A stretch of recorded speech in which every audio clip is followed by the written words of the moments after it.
Itself, a Republican who represents Collin and Hunt counties in North Texas. Congressman, welcome back to the program here. Congress left for the holidays without taking that vote on whether to help 20 million Americans who are going to see their health insurance premiums rise here at the beginning of the year. Democrats and Republicans have their own plans, we know now, but was it a mistake for Congress to leave and not take a vote on either of these?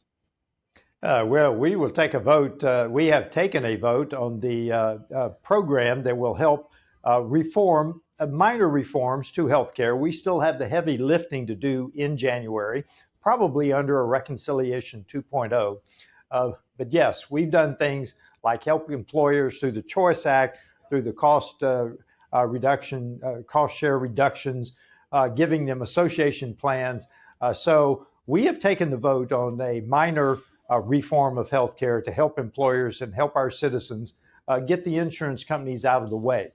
But yes, we do have the heavy lifting for the major reform of healthcare coming up. Look, 15 years ago, Obama broke the healthcare. We now have socialized medicine, basically.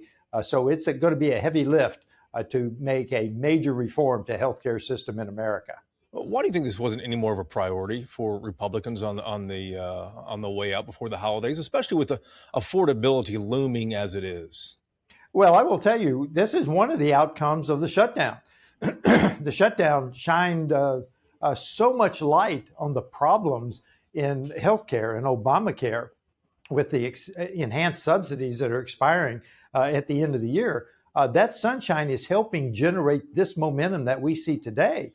We now understand, because of the shutdown, just how broken Obamacare is. So that has actually generated the momentum that we see now to do something early in 2026. As a veteran, I'm curious about your thoughts on Venezuela. We watched the president order that naval blockade to prevent oil tankers in or out of that South American country. More attacks, most recently on the so-called drug boats this time in the Pacific. Russia's foreign minister, I'm sure you've seen as well, said he hoped that President Trump would not make a fatal mistake on Venezuela. Do you support the military action underway right now? I do. We've had classified briefings with the senior secretaries and the legal beagles. This is the president. Look, the president is looking at the 72,000, the latest figures we had. 72,000 Americans died in 2023 from illicit drugs.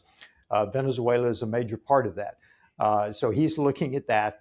I told the Democrats on the floor of the House yesterday, instead of trying to tear down Donald J. Trump, why don't we find a way to help stop the illicit drugs coming into the United States? So he's using constitutional Article 2 authority under the president to defend the United States. At some point, if this widens, yes, Congress will have to be consulted. But at now, the actions that he's taking are under Article 2 of the U.S. Constitution to defend the United States. But is this about drugs or is this about oil? It's about drugs. When you shoot drug boats, it's about drugs. And that's what we're talking about. Now, he has a show of force because he has a complete carrier battle group standing off Venezuela. I don't think it's about the oil. I think it's more about Maduro. And he would like to see Maduro leave. The problem is that the people standing behind Maduro are probably as bad as Maduro. But that is the key here. And so he wants to stop. Because Venezuela not only is transporting drugs, the cartels are transporting drugs from Venezuela, it's also a base for Hezbollah, for China, for Russia. So it is a major base in South America for what I call the axis of evil, our main adversaries around the world. If Maduro doesn't leave, would you support U.S. military action on the ground there in Venezuela? We would have to see the mission. And I've told everybody this. I'm a military planner for a decade. I want to see the mission. What is the mission? What are we going to accomplish before we do that? And at that point, we probably ought to have Congress involved. I've heard one briefing at the classified level. I would want to see the mission and what we're trying to accomplish and how we're going to accomplish it. Congressman, good to see you. Good to see you. Thank you so much.